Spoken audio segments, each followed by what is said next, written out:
Bon bah c'est bon, on a quitté notre plage pour aller dans un endroit assez spécial parce que je sais pas si vous arrivez à voir ce qu'il y a derrière, mais là on est dans une forêt, on est vraiment au plein milieu d'une forêt et il y a un avion dans cette forêt, un gros avion quand même, et en fait il y a un mec qui a aménagé cet avion et donc qui vit dedans. Là on avait rencontré une autre personne juste avant qui nous a dit bah, allez toquer à la porte et demandez-lui s'il peut vous faire un tour. Donc on est allé toquer et le mec est super gentil, je pense qu'il doit avoir peut-être 65 ans, quelque chose comme ça. Et en gros il nous a dit ben dehors vous faites ce que vous voulez, vous pouvez prendre des vidéos, des photos, vous pouvez faire voler le drone, vous faites vraiment ce que vous voulez. Vous pouvez même monter sur l'aile de l'avion, donc on va pouvoir monter sur l'aile de l'avion qui est là sur la droite. Et après il nous a dit si vous voulez voir l'intérieur de l'avion, bah, juste vous revenez quand vous avez terminé votre tour et je vous ferai visiter l'intérieur. Donc on va s'amuser à faire voler le drone, prendre quelques images et après je pense qu'on ira visiter l'intérieur de l'avion. Ah, et ben là d'ailleurs il y a le gentil monsieur qui nous a dit d'aller frapper, qui monte sur l'aile. Alors c'est pas lui hein, qui détient l'avion, c'est un jeune qui est comme nous venu faire des photos. Bon et là il est en train de se passer un truc fou, c'est qu'il y a le monsieur de l'avion qui est en train de parler avec un jeune homme qui lui a apporté un gâteau et tout gentil, qui lui montre son appareil photo. Et il y a un mec avec un drone qui est venu s'allonger à côté d'eux, qui est venu littéralement s'allonger à 30 cm de lui. Mais bon là c'est quand même un peu de l'abus quoi.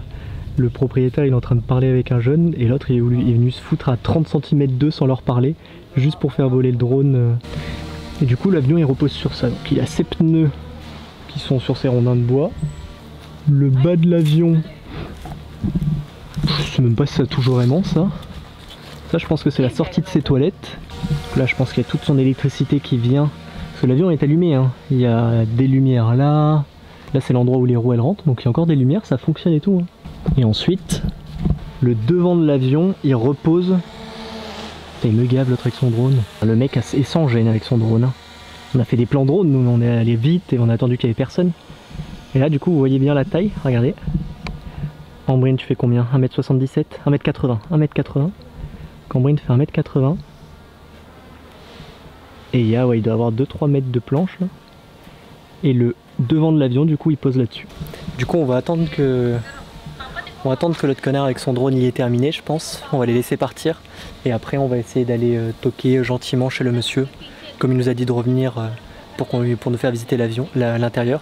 Et je pense que si on visite l'intérieur on doit pouvoir visiter aussi le poste de pilotage sûrement. Donc on va attendre que les gens ils partent un peu pour pas qu'on aille visiter à 50 l'intérieur et après on ira visiter l'intérieur. Bon, Ambrine est en train de monter sur l'avion.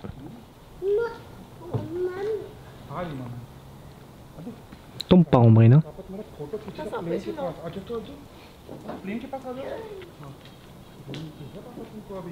Voilà, elle est sur sa petite aile d'avion là. Elle va essayer d'aller piquer un gâteau au mec là. Comme il a sa boîte de gâteaux grande ouverte. Ouais. Bon allez, à mon tour de monter sur l'avion.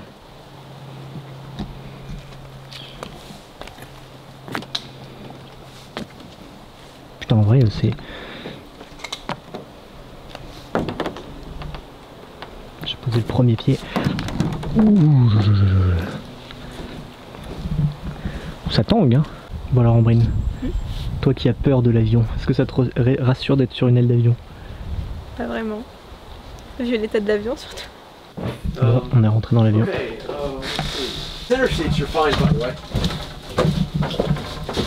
You may exercise any controls from the sunscreen below except the tablet computer. So you may exercise the yoke, or controls on the yoke, or the thrust levers, fire extinguishers, landing gear lever, side controls, anything you like except the tablet computer. Okay. For the overhead, oh, and you may wear the hat as well. And for the overhead panel, don't change any of the forward row of toggle switches except all the way right is dome white. Use that as much as you want, as long as you like, but when you're all finished, please turn it off. Okay. If you accidentally change any of the other switches in the forward row, tell me promptly, please, even if you're quite certain you put it back in the original position. Bon, le monsieur est vraiment passionné d'avions et autres, parce que c'est la une de quand Armstrong a marché sur la Lune. Donc ça date de quand? 1969. Ça coûtait 10 cents avant le journal, Ambrine. 10 cents, tu t'imagines? Ambrine prend la place du capitaine. Faut pas être trop gros hein. Vas-y Ambrine, montre-nous comment ça marche. Je relève aussi. On décolle là, Ambrine, ou comment Ouais, ça se on passe? décolle là. Tu le sens pas? Ah non, pas vraiment. Mais si. Bon alors, Ambrine, t'es parti? Tu es prêt pour le décollage? Vas-y. Allez. Poule, allez, mais tire! On est pas prêt de décoller, hein. Je sais pas comment on fait pour les ceintures. Oh, je vais casser ces ceintures.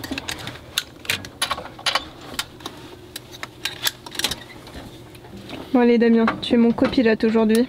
Tu es en charge du décollage. Alors attends.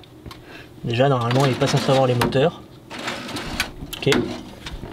Ensuite, bon, il a dit qu'il fallait pas toucher au bouton qu'il y avait là-haut. Non, donc touche à rien. Donc je touche à rien. Pas faire de conneries. Donc c'est simple, hein, je pense. On enlève. Bon, je sais pas comment on enlève ça. Moi, je pense qu'il faut juste tout foutre à fond. Là, tu embrines. Tu sens l'accélération qui arrive. Et tu tires ça vers toi. Putain, l'avion bouge en plus. Et là, tu tournes un peu l'angle. 45 degrés.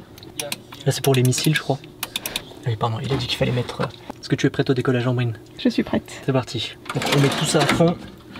Et là... Ah non, mais il y a des pédales en fait, c'est pour ça.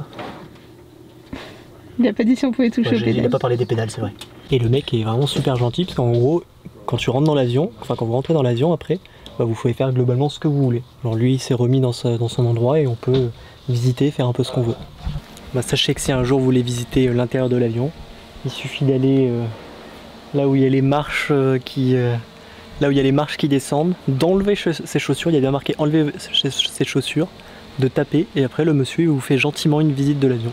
Bon, et ben on vient de faire la petite visite, là on a rencontré le monsieur qui vit dedans, alors qui est très très gentil et d'ailleurs qui adore parler, hein. Là je pense qu'on a dû parler avec lui quasiment 45 minutes, au moins il nous a raconté un peu sa vie et on lui a raconté notre vie. Et l'intérieur, ouais, c'est assez fou, c'est impressionnant tout ce qu'il a fait.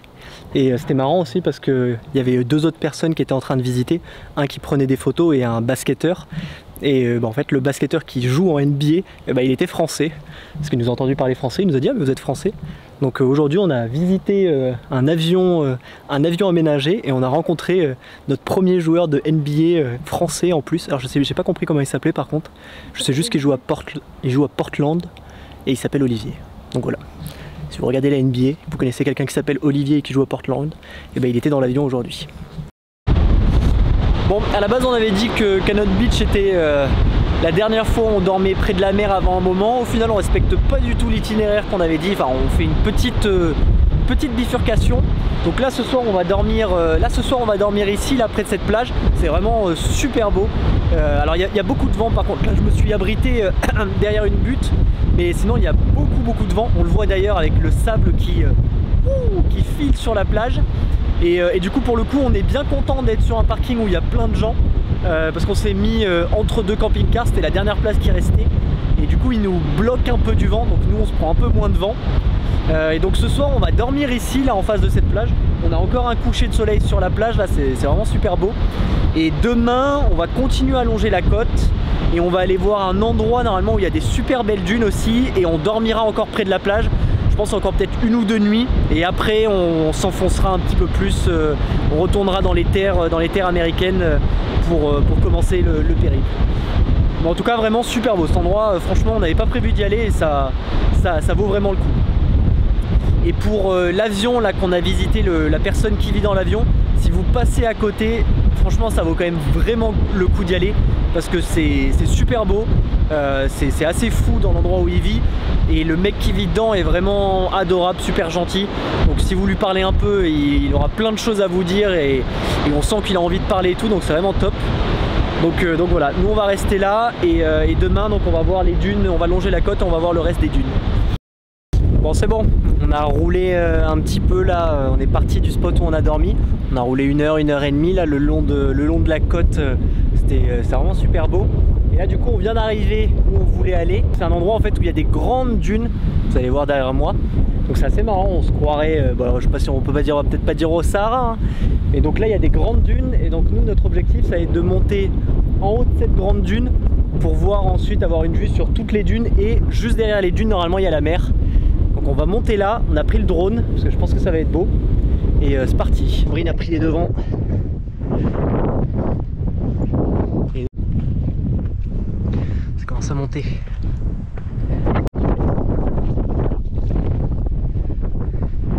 On s'en rend pas compte mais en vrai ça monte. Hein. Ça souffle.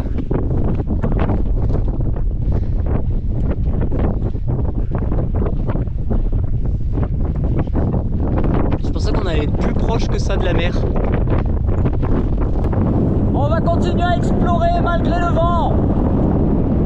On va aller vers là-bas.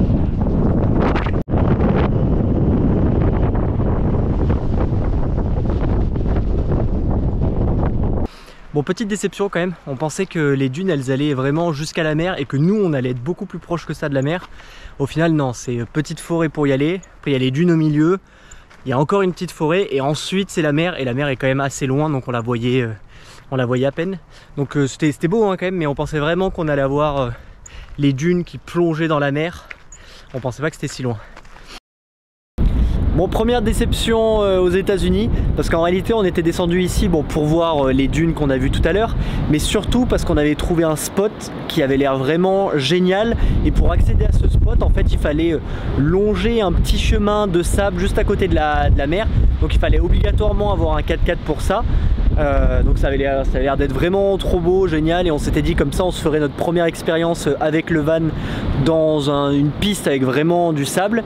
Et malheureusement, alors comme quoi il n'y a pas qu'en France, tous les accès à cette route ils les ont fermés avec des barrières, alors qu'il y a encore 5 mois en arrière c'était ouvert hein. Donc petite déception, hein, on pensait vraiment qu'on allait pouvoir faire ça, au final non. Donc on va dormir ici, là on est juste à côté d'un phare, c'est quand même beau hein, on a la vue sur une partie des dunes et la mer. Et c'est assez marrant là, ils ont tous leur genre de buggy ou leur quad et ils font du quad dans les dunes. Donc du coup on va dormir ici et demain on va aller voir un cratère, enfin un lac dans un cratère, mais on fera ça demain du coup.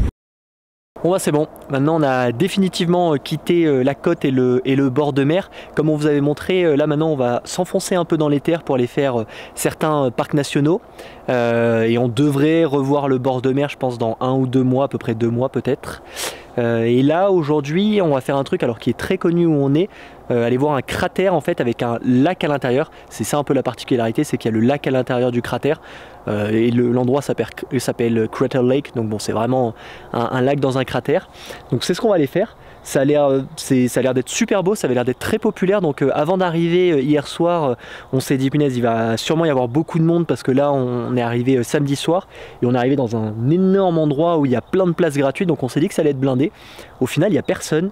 Même quand on est arrivé hier soir on s'est dit putain c'est chelou, on est seul au milieu de ces grands espaces dans la forêt. Bon au final il y avait quand même une personne hein, j'ai vu quand j'ai fait voler le drone et j'ai vu qu'il y avait une autre personne quelque part. Mais donc du coup c'est ce qu'on va aller faire aujourd'hui, on va aller visiter Crater Lake. Bon, petite déception parce que ce matin quand on s'est réveillé il y avait un genre de brume, on s'est dit bon ça va se lever, et en fait là on vient de passer par l'entrée du parc et du coup les rangers du parc nous ont dit que on verrait rien aujourd'hui parce qu'en fait là autour du parc il y a 2-3 feux qui se sont déclarés dans la forêt autour du parc, et du coup on est un peu dans la fumée actuellement. Donc je vais vous mettre une image de ce qu'on aurait dû voir normalement, ce magnifique paysage, et là ce que nous on a la chance de voir. Wow. C'est beau en moyenne. Qu'est-ce que tu en dis en moyenne? Là on est vraiment la tête, alors pas la tête dans les nuages mais la tête dans la fumée quoi. Bon du coup à la base on avait prévu de passer la journée là parce qu'il y avait pas mal de petites randonnées à faire là, le long du cratère avec la vue sur le lac et des endroits où on pouvait se baigner. Mais là au final bon c'est pas trop, on va peut-être pas rester, on va peut-être plutôt continuer la route et avancer parce que on voit vraiment rien. Ce serait juste marcher la tête dans la fumée du coup parce que ça sent quand même hein. Là maintenant qu'on est un peu en altitude on sent vraiment l'odeur de la fumée, donc en plus on va puer la fumée maintenant, donc on va voir, on va quand même attendre un tout petit peu pour voir, mais bon donc c'est pas grave. On aura vu ça un peu la tête dans les nuages du coup, mais c'est pas grave. Donc je pense qu'on va continuer la route et de toute façon on a plein d'autres choses à voir.